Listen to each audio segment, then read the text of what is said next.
উপস্থিত রয়েছেন আমাদের সম্পাদক শ্রী সায়নদেব চট্টোপাধ্যায় মহাশয়, উপস্থিত রয়েছেন আমাদের সহসভাপতি শ্রী সুমন্ত প্রধান মহাশয় সহ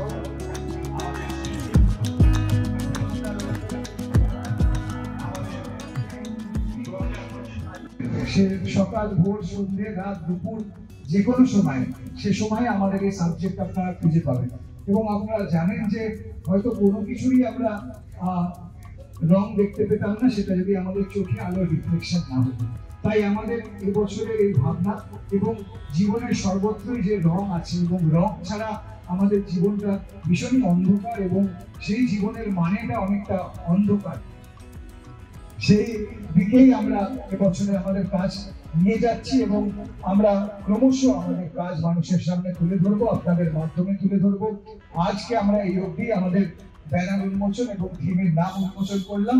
আপনাদের সকলকে আমরা অসংখ্য ধন্যবাদ জানাই। আপনাদের আজকে আমাদের মাঝখানে আপনারা উপস্থিত হয়েছেন। ইতিহাস অনেক ঐতিহ্য জুড়ে এই পুজো, সেই পুজো এবং ভাবনা নিয়ে আমাদের সভাপতি শ্রী শোভনদেব চট্টোপাধ্যায়কে কিছু বলার জন্য অনুরোধ করছি।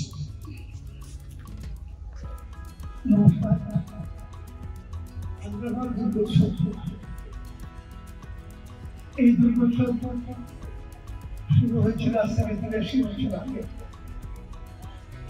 এবং Hyderabad convention factory Kolkata municipal কর্পোরেশনের কর্মচারীদের তারাই এই পুজোর সময় প্রথম থেকে জড়িয়ে আছেন।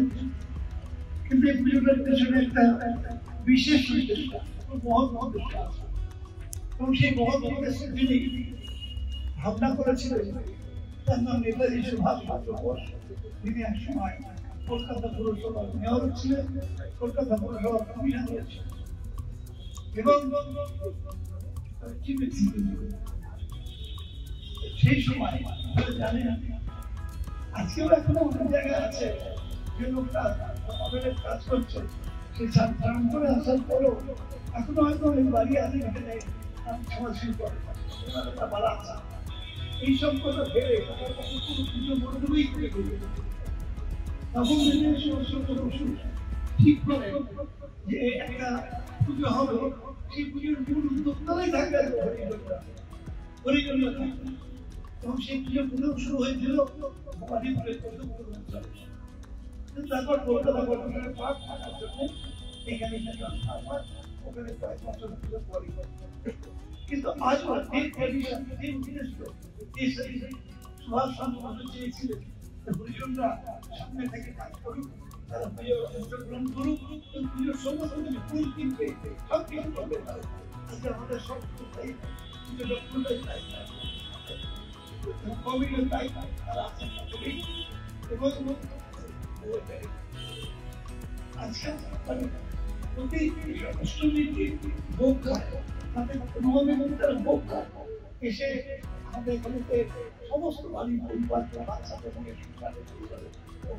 আসেন। এই দিনটা আগে আপনারা করছিলাম না, শ্রীমন্ত আমরা যখন একদিন ছিলাম তখন এই পুজোটাকে আমরা খুব একটা বড় করতে পারি, ছোট পুজো ছিল, অধিকাংশ ব্যাপার ছিল তোমাদের বর্তমান দেখতে আসবেন এখানে ফুচকা তারপরে ঝালমুড়ি এইসব খেতে আসতো, তার সঙ্গে ঠাকুরটা দেখে নিতাম। এই পুজোটা দিয়ে একটা মাত্রা পেয়েছে, সেটা নতুন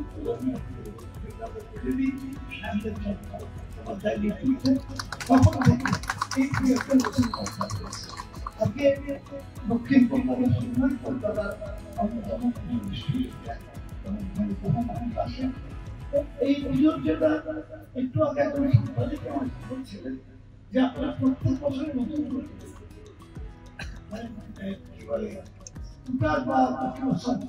অটো রিক্সায় সেটাকে ঠিক করা যায়, এটা ওদের কি কখনো ভাবতে পারে না, সেটা এরা কাজ করছে।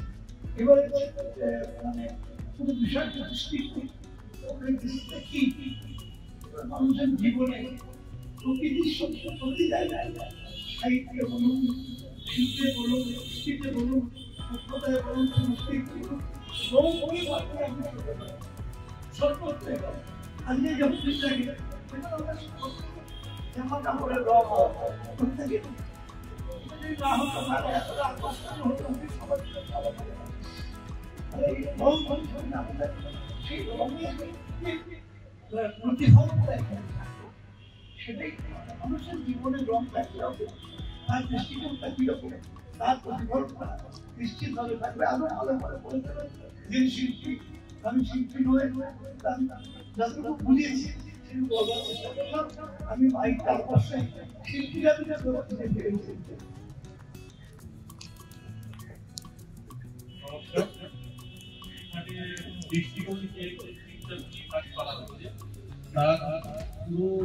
ঘটনাটাকে রং দিয়ে সাজানো হয়। তো রংকে যেমন বিধাতা আমাদেরকে সবকিছু রঙিন করেছে, কিন্তু আমরা রং সৃষ্টির পরে নিজেদেরকে কিভাবে রঙিন করে নিয়েছি সেই জায়গাটাকে নিয়ে পুরো কাজটা তৈরি হবে। একটু সময়ের অপেক্ষা, তারপরে পুরো ব্যাপারটাকে বিস্তারিতভাবে সবার সামনে তুলে ধরা হবে। হায়দ্রাবাদ দুর্গোৎসব, এটার পেছনে যে নামটা আছে যে পৌর কর্মচারী সার্বজনীন দুর্গাপূজা, সেই পৌর কর্মচারীরা এই পুজোটাই করে। এই পুজো করার পেছনে একটা বিরাট ইতিহাস আছে, গৌরবের ইতিহাস। সেই ইতিহাসটা কি না আপনারা জানেন যে যারা হরিজন মূলত তাদের বলা হয়, যারা সিভিল কাস্ট ট্রাইব, তারা এই সমাজে কিছুটা ব্রাত্য ছিল। তাদেরকে ছোঁয়াও, মানে তারা কাজ করার সময় কেউ ছুঁয়ে ফেললে রাগারাগি করতে, পাবলিক চিৎকার করতে। নেতাজি সুভাষচন্দ্র বসু দেখলেন যে কর্পোরেশনের তো সব থেকে বেশি কর্মচারী এই হরিজন, এরা তাহলে এভাবে ব্রাত্য থেকে যাবে সমাজে, এদের দিয়েই পুজো করাতে হবে। তিনি ঠিক করলেন এবং সঙ্গে সঙ্গে সেটা বাস্তবায়িত হলো। আজ থেকে 83 বছর আগে ভবানীপুরে এই পুজো প্রথম শুরু হয়েছিল, তার পরবর্তীকালে হায়দ্রাবাদে হচ্ছে। তা আমরা যতদিন, আমি কর্পোরেশনের কর্মচারী ছিলাম, যতদিন পুজো করেছি আমরা এটাকে খুব বড় করে করতে পারি, একটা সাহস করে পুজো করতাম। আমরা দেখলাম যে নতুন প্রজন্মের হাতে দিতে হবে। আমরা সেই পার পেরে উঠছি না, ব্যাকডেটে রয়েছি। আমরা সায়নদেবের নেতৃত্বে ওর যত বন্ধু বান্ধব আছে, সহকর্মী আছে, তাদের উপর তুলে দিই এবং কর্পোরেশনের হরিজনরাও তারা পুরোদমে এই পুজোর সঙ্গে যুক্ত হয়। আজকে তাই এই পুজোটা যেহেতু ইয়াং ব্যাচ নিয়েছে এবং কর্পোরেশনের যে ইয়াং জেনারেশন আছে তারা সকলে আছে, এবং সায়নদেবের ইয়াং জেনারেশন যারা আছে সবাই আছে, একসঙ্গে মিলে এই পুজোটাকে একটা উচ্চতায় নিয়ে যেতে পেরেছে, মানুষের কাছে আকর্ষণীয় করে তুলেছে। এবারে থিমটা হচ্ছে দৃষ্টিকোণ। দৃষ্টিকোণের আসল এর পেছনে যে বক্তব্যটা, যে জীবনের রং, জীবনের সর্বক্ষেত্রেই রং। এই রং ছাড়া আমাদের মানুষের জীবনটা ধূসর মরুভূমি হয়ে যেত। সেই রংটাকে ফুটিয়ে তুলবেন শিল্পী বিভিন্নভাবে। আমি আশা করবো যে তিনি ছোট্ট করে যে ব্যাখ্যা করে দেন ভালো। দাদা, দুর্গাপুজো নিয়ে বাংলায় এত ক্রেজ, মানুষের আবেগ মিশে রয়েছে, সেখানে দেখা যাচ্ছে বেঙ্গল ফাইলস সেই সিনেমায় দেখানো হচ্ছে দুর্গা ঠাকুরের মূর্তি পোড়ানো হচ্ছে। এটাকে কিভাবে দেখছেন? এটা হয়েছে কখনো? জীবনে কখনো হয়নি। যারা করছেন তারা পরিকল্পিতভাবে বাংলার যে সামাজিক অবস্থা এখন সেটাকে অশান্ত করতে চাইছেন, অশান্ত করতে চাইছেন, রক্তের বন্যা বয়ে যাক চাইছেন, এবং তার মধ্যে দিয়ে শুধুমাত্র একটা নিকৃষ্ট ধরনের স্বার্থ রক্ষা করা হবে যে তার মধ্যে নির্বাচনে জয়লাভ করা যায়। এইরকম দেশের নেতা হতে পারে কোনো আমাদের মতো গণতান্ত্রিক দেশে এরকম নেতা হতে পারে, আমরা স্বপ্নেও ভাবতে পারি না। এটা একটা স্বৈরাচারী মানসিকতা, এবং যে কোনো মূল্যে বাংলাকে দমন করতে হবে। যে বাংলা ভারতবর্ষের মানে গণজাগরণের নেতৃত্ব দিয়েছে, যে বাংলা, সেই বাংলাকে যে কোনো মূল্যে ধ্বংস করতে হবে, এই উদ্দেশ্য নিয়ে এগুলো করছে। সিনেমা ব্যান করার জন্য আপনারা কোনো রকমের আর্জি? ব্যান মানে আমরা এটা কোনো জায়গায় চালু করতে দেবো না, কোনো জায়গায় দেখাতেও দেবো না। দেখেছেন মানুষ গিয়ে প্রতিবাদ করতে দেয়নি, কারণ এর আফটার এফেক্ট যেটা যে করবে সে তো দেখিয়ে পালিয়ে যাবে। তারপর যে রক্তের বন্যা বইবে তার জন্য কে দায়িত্ব নেবে? সে দায়িত্ব নেবার মতো কেউ নেই। তারা বরং মুচকে হাসবে যে যার জন্য গিয়েছিলাম, আগুন লাগাতে আগুন লাগিয়ে দিতে পেরেছি। দিল্লিতে জাতীয় নির্বাচন কমিশনের যে সাংবাদিক বৈঠক, সেখানে বলা হচ্ছে যে ভোট চুরির মতো ঘটনা কথা উল্লেখ করে ভুল বোঝানোর চেষ্টা করা হচ্ছে। আমি পরিষ্কার একটা কথা বলে দিচ্ছি যে যদি নির্বাচন কমিশন নিরপেক্ষ প্রতিষ্ঠান হয়, নিরপেক্ষ মানে কনস্টিটিউশনাল বডি হয়, তাহলে তার কলিজায় যদি এই জোর থাকে, সে আজকে বলুক সারা ভারতবর্ষে করবো আমরা একই সঙ্গে। একটা কাজ নির্বাচন কমিশন একটা রাজ্যের জন্য করতে পারে না, কি দুটো রাজ্যের জন্য করতে পারে না। নির্বাচন কমিশন সারা দেশের নির্বাচন কমিশন, আজকে বলুক তারা সারা দেশে করবো। আর আমাদের রাজ্যে মুখ্যমন্ত্রী মমতা বন্দ্যোপাধ্যায় বলে দিয়েছেন, একজনও মানুষ যার যে নাগরিক, সে নাগরিকের নাম যদি কোথাও বাদ যায় তাহলে আমরা বুঝে নেবো। কমিশনের কাঁধে বন্দুক রেখে রাজনীতি করা হচ্ছে, এমনটা নির্বাচন কমিশনের বৈঠকে নির্বাচন কমিশনের বৈঠকে বলা হচ্ছে। হ্যাঁ, তো নির্বাচন কমিশনের কাঁধে হাত রেখে নয়, ভারতবর্ষের প্রত্যেকটা কনস্টিটিউশনাল বডিকেই কাজে লাগাচ্ছে কেন্দ্রীয় সরকার, এবং এটাকে বলা হয় একটা স্বৈরাচারী ট্রেন, একটা স্বৈরাচারী ট্রেন। এমনকি জজ সাহেব, যে জজ সাহেব ওনার বিরুদ্ধে রায় দিয়েছিলেন, ওনার মানে সিদ্ধান্তের বিরুদ্ধে, আর বাড়িতে চলে গেলেন পরের দিন পুজোর জন্য, কোনোদিন যাননি। প্রধানমন্ত্রী হবো কোনোদিন যাননি, কিন্তু সেইবারই গেলেন যখন জজ তার কেন্দ্রীয় সরকারের বিরুদ্ধে রায় দিলেন, তারপরে তার বাড়িতে পুজোয় চলে গেলেন। এগুলো কি বোঝায় আমরা বুঝতে পারি না, সাধারণ মানুষকে এত বোকা। তো আমরা কিভাবে পৃথিবী দেখছি, আমাদের চোখে আলোর রিফ্লেকশনে আমরা কালার দেখছি।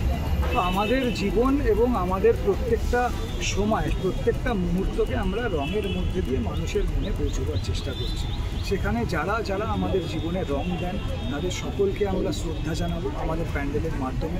এবং গোটা দুর্গা পুজো, দুর্গা মায়েরও একটা রং যতক্ষণ না করছে ততক্ষণ একরকম, আর রং গিয়ে পৌঁছবার যে জার্নি, সেই জার্নিটাও আমাদের মধ্যে প্যান্ডেলের মধ্যে দিয়ে মানুষ দেখতে পাবেন। এটা খুব ইউনিক সাবজেক্ট, কারণ রং বাদ দিয়ে কিছুই না। তো আমরা দেখেছেন, আমরা গত বছর এবং তার আগের বছর যারা চোখে দেখতে পান না তাদের জন্য একটা স্পেশাল এখানে একটা ব্রেলের অ্যারেঞ্জমেন্ট করেছিলাম, যে তারা এসে যেন ব্রেল ধরে ইম্যাজিন করতে পারেন কি।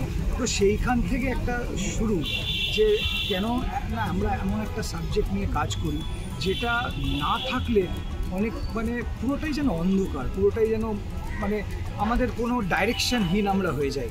তো সেই দিক থেকে দেখতে গেলে আমরা এই সাবজেক্টটা চুজ করেছি, যেখানে আমাদের দৃষ্টিতে প্রত্যেকটা জিনিস কিন্তু আমার দৃষ্টিতে আমি উপলব্ধি করছি সেই জিনিসটার কতটা ভ্যালু আছে, সে কী বোঝাতে চাইছে, আমার কাছে তার গ্রহণযোগ্যতা কী। সেটা একটা ছোট্ট মানুষ যে বাড়ি রং করছে সেখানেও তার গ্রহণযোগ্যতা, তার আর্টের গ্রহণযোগ্যতা থেকে শুরু করে আমাদের বড় বড় পেন্টারদের রং থেকে শুরু করে একটা ছোট্ট জায়গায় মায়ের গায়ের রং, সেই প্রত্যেকটা জিনিস আমার প্যান্ডেলে একটা ছোট্ট আঁকা রং। এই পুরো জিনিসটা হলো আমরা কোনভাবে দেখছি এবং উপলব্ধি করছি, এবং রং যে আমরা দেখতে পাচ্ছি তাকে সম্মান।